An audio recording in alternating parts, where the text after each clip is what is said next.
قرآن پاک نے 100 سے زیادہ مرتبہ صبر کا تذکرہ فرمایا۔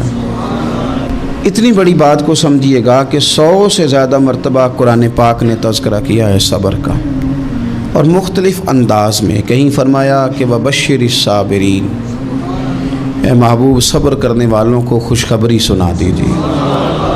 کہیں فرمایا اِنَّ اللَّهَ مَعَ الصَّابِرِينَ، بے شک اللہ صبر کرنے والوں کے ساتھ۔ تو مختلف انداز میں مختلف طریقوں سے اللہ تعالیٰ نے صبر کا تذکرہ فرمایا۔ سوسائٹی کے اندر، معاشرے کے اندر اور مسلمانوں کے اخلاقی رویوں کے اندر اگر صبر کو داخل کر لیا جائے تو ہم محسوس کریں گے کہ ہماری زندگی نہ صرف یہ کہ آسان ہو گئی ہے بلکہ محبتوں والی ہو گئی ہے، چاہتوں والی ہو گئی ہے۔ ہمارے رشتے ایک دوسرے سے ٹوٹ نہیں رہے بلکہ بننا شروع ہو گئے۔ تھوڑا سا صبر بہت ساری چیزوں کو ٹوٹنے سے بچا لیتا ہے۔ قرآن مجید کی جو آیہ کریمہ میں نے تلاوت کی، یہ سورہ آل عمران کی آخری آیت ہے۔ اللہ تعالیٰ نے فرمایا یا ایھا الذین آمنوا اصبروا وصابروا، اے ایمان والو صبر کرو صابر بنو۔ اے ایمان والو صبر کرو اور صابر بنو۔ کیا مطلب؟ پہلے صبر کا مطلب یہ ہے کہ اگر تمہیں کوئی ذاتی تکلیف پہنچے تو اس پر صبر کرو۔ وصابروا، اس کا معنی یہ ہے کہ اگر دشمن کے مقابلے میں کسی اور کی طرف سے کوئی تکلیف آئے تو اس پر بھی صبر کرو۔ پھر فرمایا ورابطوا، اور ہمیشہ کمر بستہ رہو، اسلامی سرحدوں کے پہرے دار رہو۔ واتقوا اللہ، اللہ سے ڈرتے رہو۔ لعلکم تفلحون، اس امید پر کہ اللہ تمہیں کامیابی عطا فرما دے، تم فلاح پا جاؤ۔ یا ایھا الذین آمنوا اصبروا وصابروا، اے ایمان والو صبر کرو اور صابر بنو۔ صبر کرو، صابر رہو، یعنی جو ذاتی تکلیف آئے اس پر بھی صبر کرو۔ اور مصابرہ کا معنی سامنے سے آنے والی تکلیف، اگر بیماری آ گئی، کوئی پریشانی آ گئی، کہیں کوئی اپنا دنیا سے چلا گیا تو یہ ذاتی تکلیف ہے، اس پر بھی صبر کرنا۔ اور اگر اپنوں نے، بیگانوں نے کوئی تکلیف پہنچا دی، کوئی اذیت دے دی، وہ اذیت کئی صورتوں میں ہو سکتی ہے۔ تانا بھی ایک اذیت ہے، طنز بھی ایک اذیت ہے، کسی شخص کے بارے میں غلط کلمہ کہنا بھی ایک اذیت ہے، اور مقابلے میں کھڑے ہو جانا، لڑائی کرنا، یہ بھی ایک اذیت ہے۔ اس پر بھی صبر کرو۔ ورابطوا، اور اس طرح کرو کہ کمر بستہ رہو، جد و جہد کرتے رہو۔ واتقوا اللہ، اللہ سے ڈرو۔ لعلکم تفلحون، تاکہ تم کامیاب ہو جاؤ۔ صبر جب آپ کرتے ہیں نا اور صبر کا ارادہ کرتے ہیں تو اللہ تعالیٰ صبر کی توفیق بھی عطا فرماتا ہے۔ ہم نے یہ دیکھا ہے کہ ہمارے پاس نعمتوں کی کمی نہیں، ہمارے فریزر خوراک سے بھرے ہوئے ہیں، ہمارے دسترخوانوں پہ انواع و اقسام کی چیزیں چنی ہوئی ہیں، ہماری الماریوں میں کئی ہمارے لباس تیار شدہ لٹکے ہوئے ہیں، ہماری جیبوں میں ہماری ضرورت کا سرمایہ اللہ نے ہمیں دے دیا ہے۔ لیکن اس کے باوجود جو لوگ ایک دوسرے سے پیار نہیں کر پا رہے، جو ایک دوسرے کے قریب نہیں جا پا رہے، تو اس کی وجہ یہ ہے کہ صبر نہیں رہا، حوصلہ نہیں رہا، کسی چیز کو برداشت کرنا ہمارے مزاج کا حصہ ہی نہیں رہا۔ اور پھر چونکہ امت مسلمہ نے انقلاب برپا کرنا تھا، دنیا کو پیغام حق دینا تھا، اگر ان کے اندر حوصلہ ہی نہیں ہوگا، اگر انہیں صبر ہی نہیں کرنا آئے گا، استقامت ہی نہیں ہوگی، کہیں رکنا ہی نہیں آئے گا، تو یہ میدانوں کو سر کیسے کریں گے؟ کامیابیاں کیسے ان کا مقدر بنے گی؟ رمضان المبارک میں بھی ماحول یہ ہو کہ افطاری سے 1 گھنٹہ پہلے نظر پوری ٹک جائے گھڑی پہ، اور تھوڑا سا بھی صبر مشکل ہو۔ اور رمضان المبارک میں سحری کے وقت میں اگر دہی والی دکان پہ بھی جھگڑا ہی ہو رہا ہو، اور شام کو سامان خریدنے میں بھی اگر بحث ہی ہو رہی ہو، تکرار ہو، جھگڑا ہو، تو پھر سیکھا کیا؟ پھر وہ جو ہمیں تربیت دی جا رہی تھی کہ ہم نے صبر کرنا ہے، تو پھر ہم نے اس میں حاصل کیا کیا؟ حدیث پاک سنیں گے، آپ کی طبیعت بڑی ٹھنڈی ہوگی۔ میرے نبی پاک صلی اللہ تعالیٰ علیہ وسلم نے ارشاد فرماتے ہیں کہ جو بندہ سوال سے بچنا چاہے گا، ارادہ کرے گا اللہ میں نے کسی سے نہیں مانگنا. فرمایا جو سوال سے بچنا چاہے گا رب اسے سوال سے بچا لے گا. اور جو لوگوں سے بے نیاز ہونا چاہے گا کہے گا یا اللہ مجھے دنیا داروں کا محتاج نہ بناؤ، اپنی بارگاہ سے عطا فرما. جو لوگوں سے بے نیاز ہونا چاہے گا اللہ لوگوں سے بے نیاز کر دے گا. اور فرمایا جو صبر کا ارادہ کرے گا اللہ اسے صبر کی توفیق بھی عطا فرما دے گا. ارادہ تو کرے، پروگرام تو بنائے، توفیق تو اللہ دے گا. جو صبر کا ارادہ کرے گا اللہ صبر کی توفیق بھی عطا کر دے گا. اور حضور صلی اللہ تعالیٰ علیہ وسلم فرمانے لگے یاد رکھو کسی بندے کو جو بہترین تحفہ دیا گیا ہے نا، اگر کسی کو کوئی بہترین عطیہ ملا ہے تو پھر اللہ تعالیٰ نے اسے صبر عطا فرمایا ہے. یہ بہترین تحفہ ہے، اس سے زندگی سنور جاتی ہے، اس سے انسان باوقار اور مطمئن ہو جاتا ہے، اس سے اس کے شب و روز آسانی سے بیتتے ہیں، وہ دنیا کی پک ڈنڈیوں سے آسانی سے گزر کے اللہ کی بارگاہ عالی مرتبت میں سرخرو ہو کر حاضر ہو جاتا ہے. لیکن اگر بے حوصلہ ہو، صبر نہ ہو، پھر نقصان روز بروز بڑھتا ہے. اور پھر میرے رسول پاک صلی اللہ تعالیٰ علیہ وسلم ارشاد فرماتے ہیں کہ اصل بات یہ ہے کہ اللہ تعالیٰ نہ کسی بندے کا درجہ بلند کرنے کا ارادہ فرماتا ہے، لیکن اس کے اعمال اس طرح کے نہیں ہوتے کہ اس کا درجہ بلند کیا جائے. اب رب کیا کرتا ہے، اللہ تعالیٰ اس کو مال کی، جان کی، اولاد کی کسی مشکل میں ڈال دیتا ہے. اس مصیبت پر وہ بندہ صبر کرتا ہے تو اللہ تعالیٰ اس کا درجہ بلند فرما دیتا ہے. اعمال اس قابل نہیں تھے کہ درجات بلند ہوں، وہ اعمال کی بنیاد پر نہیں کر سکتا تھا تو اللہ نے کسی مشکل میں ڈال کے نہ اپنے فضل سے درجہ بلند کر دیا. اب جو راہ طریقت کا مسافر تھا، جو سلوک کی منازل طے کر رہا تھا، جو اللہ رسول کے قریب جانے چاہ رہا تھا، اس کے لیے کتنی آسانی ہو گئی کہ مجاہدہ تو زیادہ نہ کر سکا، کثرت سے نفلی صوم و صلات کا بندوبست تو نہ کر سکا، تھوڑا سا صبر کیا، رب نے اپنا اور اپنے محبوب کا قرب عطا فرما دیا. تو یہ تو آپ صبر کرنے کے لیے جب نکلے ہیں تو آپ نے تو رب رسول کو پا لیا. یہ صبر تو وہ والا سفر ہے جس کی جو منزل ہے وہ اللہ رسول کا قرب ہے. ہم لوگ تھوڑی تھوڑی باتوں میں حوصلہ ہار جاتے ہیں، صبر چھوڑ جاتے ہیں، پریشانی بڑھ جاتی ہے.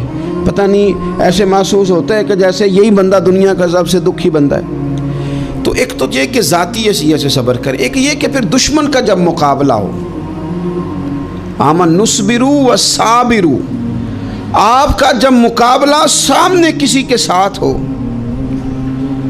تو پھر تیر، تلواریں، اسلحہ، بندوقیں یہ نہیں زیادہ لڑتی. میدانوں میں حوصلے لڑتے ہیں، میدانوں میں صبر لڑتا ہے، میدانوں کے اندر توانائیاں لڑتی ہیں. میدان کربلا کے اندر کوئی مقابلہ نہیں تھا تیر کا تیر کے ساتھ، تلوار کا تلوار کے ساتھ کوئی مقابلہ نہیں تھا. میدان کربلا کے اندر ظلم کا صبر سے مقابلہ تھا. فتح کے ڈنکے یزید نے بجائے تھے، جشن ابن زیاد نے منایا تھا، لیکن قیامت تک اللہ نے جو فتح عطا فرمائی ہے تو وہ حسین ابن علی کے صبر کو عطا فرمائی،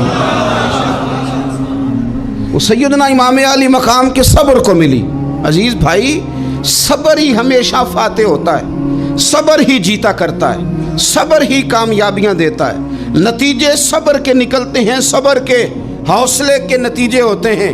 ہماری جلد بازی ہمیں شکست خوردہ کر دے گی، ہمارا حوصلہ نہ ہونا ہمیں ہرا دے گا. ہم کمزور پڑ جائیں گے اگر ہم بے حوصلہ ہو جائیں گے. سنو، میرے نبی پاک علیہ السلام نے تربیت کی. حضور اپنی امت کو درس دیتے ہیں. حضور فرماتے ہیں پہلے تو کوشش ہی نہ کرو کہ تمہاری دشمن سے لڑائی ہو، اس چکر میں ہی نہ پڑو کہ لڑائی ہو. مسلمان امن والے ہیں، یہ پرامن لوگ ہیں، یہ امن پسند ہیں، یہ داعی امن ہیں، یہ معاشرے میں مومن ہونا امن کی علامت ہے. فرمایا پہلے تو یہ پروگرام ہی نہ بناؤ کہ تمہاری لڑائی ہو، اور فرمایا پھر اگر ہو جائے نا تو پھر صبر کے ساتھ مقابلہ کرو، پھر ڈٹ کے مقابلہ کرو، اور پھر یاد رکھو کہ یہ جو جنت ہے یہ تلواروں کے سائے میں ہے.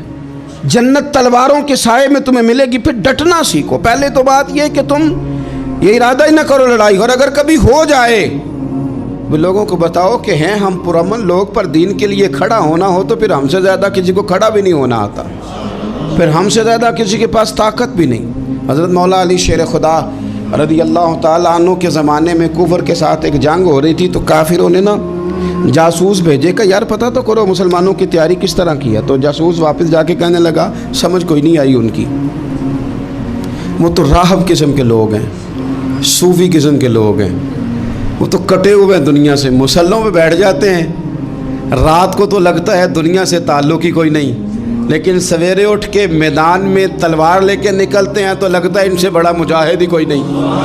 ये अजीब लोग हैं कि रात को मुसल्ले पे बैठे तो लगता है कट गए दुनिया। ये सूफी लोग हैं, दरवेश हैं।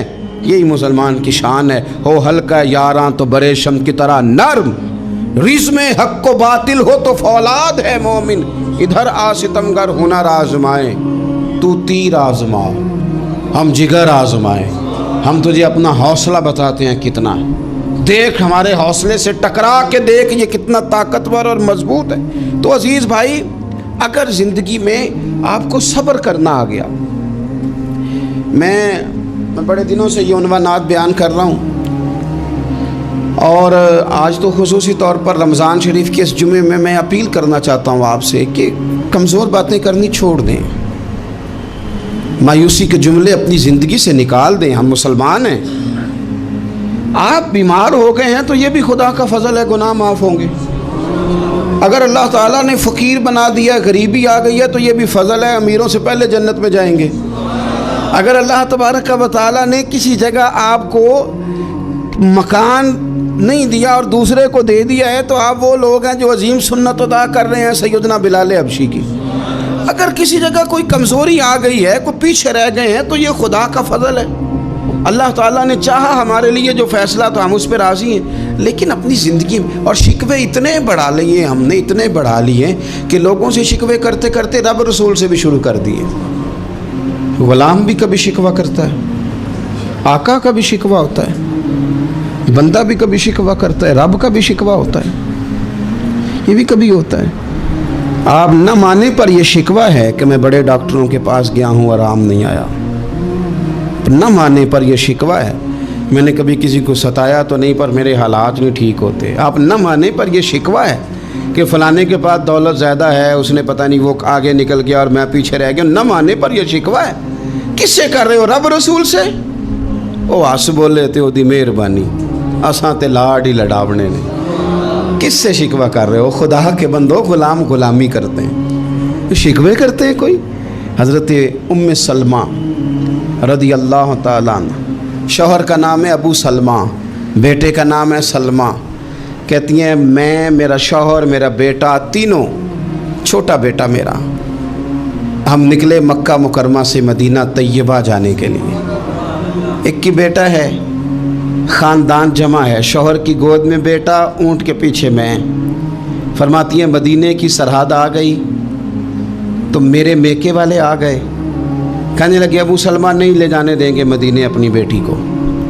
मैंने कहा मैं मुसलमान हूँ, मैं तो अपने शौहर के साथ मदीने जाऊँगी। उन्होंने कहा नहीं जा सकते, तूने जाना है तो जा, हमारी बेटी नहीं जाएगी। ज़बरदस्ती मुझसे उन्होंने मुझे मेरे शौहर से अलग किया। कहती हैं फिर मेरे शौहर के कबीले वाले आ गए, वो कहने लगे अगर तुम अपनी बेटी को नहीं ना जाने देते तो ये जो हमारा पोता है ये हमारी नस्ल है, तुम्हारा नहीं, इसे हम नहीं जाने देंगे। वो बच्चा अपनी तरफ खींचते थे, मैं अपनी तरफ खींचती थी। मदीने की सरहद पे ये झगड़ा ज़मीन के लिए नहीं हो रहा, मकान के लिए नहीं हो रहा, हुजूर के मदीने जाने के लिए हो रहा, हुजूर के मदीने जाने के लिए हो रहा, मदीने जाने के लिए हो रहा। लंघ कई महीने ते बरस गए ते तेरी दीद नू दीदे ही तरस गए। उन्होंने बच्चा खींचा, मैंने अपनी तरफ खींचा, मेरे बच्चे का बाजू उतर गया। फरमाती हैं मेरे शौहर मदीने चले गए, बेटा मेरा मेरे ससुराल वाले ले गए, मुझे मेके वाले ले गए। आज भी कुछ सियाने बंदे कहते हैं इसको निकाल दो और बच्चे छीन लो। उनका भी ख्याल था कि बेटा ले जाएंगे ना तो अबू सलमा भी मदीने से वापस आ जाएगा, ये भी वापस आ जाएगी। और यार इतना बड़ा भी जालिम कोई नहीं होगा जो माँ बाप से बच्चे जुदा करे। फरमाती हैं कि वो ले गए छीन के, मैं मेके चली गई, लोग रोटी खाते थे, मेरे हलक से नहीं गुजरती थी। ज़माना सोया करता था, मैं सो नहीं पाती थी। बेटा कहाँ, शौहर कहाँ, मैं कहाँ। उम्मे सलमा कितनी देर तकलीफ़ काटी। जनाब उम्मे सलमा कहने लगी, लोगों 1-2 दिन नहीं, पूरा साल बीत गया, पूरा साल, पर जे सोना ही मेरे दुख विच राज, जे सोना ही मारो मारो मैनू मार मुकाओ, मैं कोई उज़र ना पेश ले आवा, और जे सोना ही मेरे दुख विच राजी, फिर सुख नू चुल्हे डावा। फरमाया साल बीत गया, लोग सुबह उठ के काम काज पे लग जाते, कपड़े बदलते, ड्यूटियाँ करते, और मैं सवेरे उठ के उस जगह आ जाती जहाँ मेरा शौहर और मेरा बेटा बिछड़ा था। मैं सारा दिन रोती, आहुजारी करती, हुजूर के मदीने की तरफ मुँह करके मैं तड़पती। साल बीत गया, साल, एक हफ्ता नहीं निकलता बच्चों के बगैर। बड़े बड़े सियाने लोग परदेश जाते हैं तो बच्चों की फ़ोटो देख देख के रोते हैं, लेकिन कहती है माँ थी, बेटा बिछड़ा और फिर बेटा बीमार हो और माँ से जुदा हो, कितनी तकलीफ़ का मंज़र है। आप फरमाती हैं कि 1 साल बीत गया और मैंने किसी की मिन्नत नहीं की, मैंने कोई शिकवा नहीं किया, इसलिए कि जिस हाल में रब रसूल रखें। ये हौसला, ये सब्र, ये तवानाई। 1 साल के बाद मेरे चचा का बेटा मेरे पास से गुज़रा, तड़पते देख कर कहने लगा, मेरी बहन तू सारा दिन रोती रहती है। तो मैंने कहा भाई तुम्हें क्या बताऊं, इसका शौहर चला जाए, बेटा जुदा हो जाए, वो क्या करेगी। फरमाते उसने जाके मेरे बाप से, अपने वाली से, मेरे ख़ानदान वालों से कहा इसकी सज़ा कब ख़त्म होगी। इस गरीबनी का कसूर ये है कि ये मदीने वाले का कलमा पढ़ती है, इसकी गलती ये है कि ये मुसलमान हो गई है, दीन हक कबूल कर लिया, क्यों नहीं तुम ख्याल करते। कहते उनके दिल नरम हुए, वो रज़ामंद हुए मुझे मदीने जाने पे। पर उसने कोशिश की मेरे ससुराल पैगाम भेजे, कब बस करो, और बच्चा तो चिड़िया का जुदा हो जाए तो वह तड़पा करती है, और तुमने एक जीती जागती माँ का बेटा जुदा किया है। वो भी नरम हुए, रब ने असबाब बनाए, मेरा बेटा मुझे मिला। कहने लगे तू रह जा। मैंने कहा नहीं, तुम मुसलमान नहीं हो, तुम्हें पता नहीं ना, मैं यहाँ नहीं रह सकती, मुझे मदीने ही जाना है। अकेली इतना सफ़र, जंगलों का रास्ता, पहाड़ी रास्ता तय कर लोगी। मैंने कहा मैं कर लूँगी। जिन्हों वेख के ठर दियाँ अखियाँ ने, तो जिन्हों वेख के ठर दा सीना है। रब्बा तेरी सारी खुदाई च एक ही तो शहर मदीना है। कहती मैं ऊँट पे बैठी, बेटा मैंने गोद में बिठा लिया, मैं सफ़र करने लगी, पर दिल में खटका था कि इतना लंबा सफ़र, बेटा छोटा है, कैसे करूँगी। कहते मुझे उस्मान बिन तला मिल गए, कहने लगे कहाँ जा रही हो बहन। मैंने कहा मदीने। कहने अकेले जाओगी। मैंने कहा जाना तो है ना, कोई साथ चले न चले, पर शहर रसूल तो जाना है ना। आप फरमाती हैं मैंने उस्मान बिन तलहा से नेक बंदा कोई नहीं देखा, मेरे ऊँट की लगाम थाम ली। जब मुझे ऊँट पे बिठाते थे ना, ऊँट बिठा के चले जाते थे, मैं बैठ जाती थी तो आके लगाम थामते थे। जब कहीं मुझे उतारते थे तो ऊँट बिठा के चले जाते थे, मैं उतर जाती थी तो ऊँट को बांधते थे। सोना होता था तो ऊँट बिठा देते, मैं उतर जाती, वो दूर जाके लेट जाते। फरमाती थी फिर मेरे लिए मेरे रब ने असबाब पैदा किए और मैं मदीना पहुंची। मैं शौहर से मिली और लोगों मेरे नसीब देखो, मैं रहने कहाँ लगी, हुजूर के मदीने में, शहर रसूल में, शहर पाए नज़र होश में आ, ये कुव्वे नबी है। मैं हुजूर के हरम की ज़मीन और कदम रख के चलना, अरे सर का मौका है ओ जाने वाले, मदीने के खित्ते खुदा तुझको रखे, गरीबों फ़कीरों के ठहराने वाले। कहती है मैं वहाँ बसने लगी।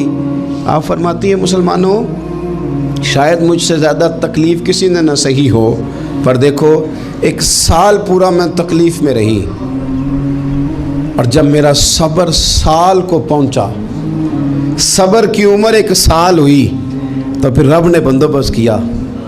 फिर मेरे घर वाले भी नरम हो गए, ससुराल वाले भी नरम हो गए, रब ने मेरे आने जाने के लिए एक बंदे का बंदोबस्त भी फरमा दिया। फिर मेरा शौहर तक भी मैं पहुंच गई, मुझे मदीना तो रसूल भी नसीब हुआ। 1 साल मैंने सब्र किया था, रब ने मुझे मुस्तकिल मदीने का ठिकाना अता फरमा दिया।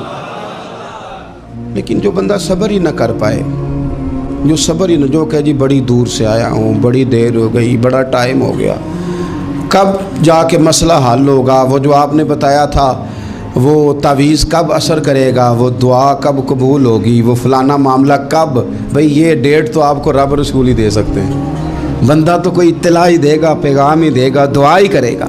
अगर ज़िंदगी में हौसला ही नहीं होगा, अगर आपको ये करार ही नहीं आएगा, ठहरना ही नहीं आएगा किसी मैदान में। देखिए कुछ ऐसी अज़ियतें होती हैं जो अज़ियतनाक होती हैं, लेकिन अगर ग़ुलामी में आ जाए ना आप, तो वो अज़ियतनाक नहीं होती। उस चुभन में मज़ा आने लगता है। कई दर्द भी मज़ेदार होते हैं, कई दर्द भी, कभी ज़ख्म ठीक होने पे आ जाए ना तो उसे छेड़ो तो मज़ा आता है, इसलिए कि कुछ दर्द भी मज़ेदार होते हैं। आतिश से किसी ने कहा तो रोता बड़ा है, उसने कहा महबूब की याद में तड़पता हूँ, अभी तो एक दिल है, मेरे तो ख्वाहिश थी कभी दो होते ना तो सही करके तड़पता। रब ने दिल एक बनाया, कहता वो मज़ा दिया है तड़पने के, मेरी आरज़ू है या रब मेरे दोनों पहलुओं में दिले बेकरार होता। दर्द में भी मज़ा है, पर शर्त ये है कि लोग दर्द में भी जीना सीखें। हम ना आराम में जीना चाहते हैं, पंखे के नीचे जीना चाहते हैं। काश कि हमें सहरा में भी नींद का मज़ा लेने का तरीका आए, फिर ज़िंदगी के सारे रास्ते आसान हैं, फिर इकरार भी मुश्किल नहीं। लेकिन चूँकि हौसला नहीं, सब्र नहीं, वो वाला करार नहीं जो एक मुसलमान से रब रसूल का मुतालबा है। हुदैबिया के मौके पे ना नबी पाक सल्लल्लाहु अलैहि वसल्लम ने जो शर्तें काफिरों के साथ तय की थी ना, हुजूर ने नूरे बसीरत से की थी ना, तो इन्हीं शर्तों ने फिर फतह के बाब खोल दिए। इन्ना फतहना लका फतहम मुबीना। एक शर्त ये थी कि अगर कोई मुसलमान मदीने से मक्के आएगा तो मक्के वाले वापस नहीं करेंगे, रख लेंगे। फिर गौर करें, कोई मुसलमान अगर मदीने से मक्के आएगा तो मक्के वाले वापस नहीं करेंगे, और अगर कोई बंदा मुसलमान अपने आका की मर्ज़ी के बगैर मुसलमान हो जाए और वहाँ से वो मदीने आएगा तो हुजूर पनाह नहीं देंगे। तो मेरे भाई, महबूब की तरफ से आने वाला ना सिर्फ सुख ही नहीं कबूल करना चाहिए, दुख भी कबूल करना चाहिए, दुख भी कबूल करना चाहिए। हमारा ये मसला है कि हम ना मीठी मीठी के कायल हैं, कड़वी कड़वी के कायल नहीं। अगर वो कभी दुख देना तो महबूब का दुख भी सुख समझ के कबूल करो। हाँ हाँ, उसकी तरफ से कांटा है कभी तो उसे फूल समझ के कबूल करो, वो चुभेगा नहीं, इंशाल्लाह मज़ा ही देगा। वो कबूल तो करो ना। तो अब हज़रत अबू बसीर रदी अल्लाह ताला अन्हु एक सहाबी थे, एक तो हज़रत अबू जंदल रदी अल्लाह ताला अन्हु थे ना, तो वो तो हुदैबिया में आ गए। हुजूर मुझे ले जाएं, तो नबी पाक ने फरमाया मैंने वादा कर लिया है। उनको भी हुजूर ने वापस भेज दिया, और ये बेचारे ना अपने आका की जेल तोड़ के मक्के से भाग के मदीने आए। या रसूलल्लाह मुझे कबूल कर ले, मैं भाग आया हूँ, वो बड़ा जुल्म करते हैं, मारते हैं, तकलीफ़ देते हैं। वो आए तो उधर से ना उसके मालिक ने एक दो बंदे भी भेज दिए रुका दे के कि या रसूलल्लाह आपका तो वादा था कि आप बंदा रखेंगे नहीं। ये आए और रुका भी आ गया। अब ज़रा मंज़र को समझे। हमारा तो ये मसला है कि कहते हैं कि मेरी 99 बातें मानी हैं, एक नहीं मानी, लिहाजा मेरा ताल्लुक़ ही कोई नहीं। लेकिन यहाँ क्या कैफियत है, बंदा रो रहा है, तड़प रहा है, हुजूर मैं मार से बचता हुआ आया हूँ, जेल तोड़ के आया हूँ, मुझे कबूल कर लें। उधर रुका आ गया कि आपका वादा था रखेंगे नहीं। अब ये कितना मुश्किल मसला है। लेकिन रसूल पाक अलैहिस्सलाम ने फरमाया अबू बसीर मैंने वादा किया यार तुझे वापस जाना पड़ेगा। ओए होए होए, लोग तो कहते हैं ना कि वो पीर साहब ने कहा था तो मेरा काम नहीं हुआ, लिहाजा मेरी बैत ही गई, छुट्टी हो गई। माहौल ही बड़ा अजीब है। हुजूर ने फरमाया वापस जा, लेकिन जेकर यार दे नाम दा मिले मेणा, फिर उन्होंने झोली पा लीए, मेणे नू पुंजे सुटिए ना। जेकर यार दे नाम दा, सामने वाले ने ताना समझ के दिया था, पर यार के नाम का था ना, उसने कहा ला सही, सोने के नाम का है ना, ताना हुआ तो क्या हुआ।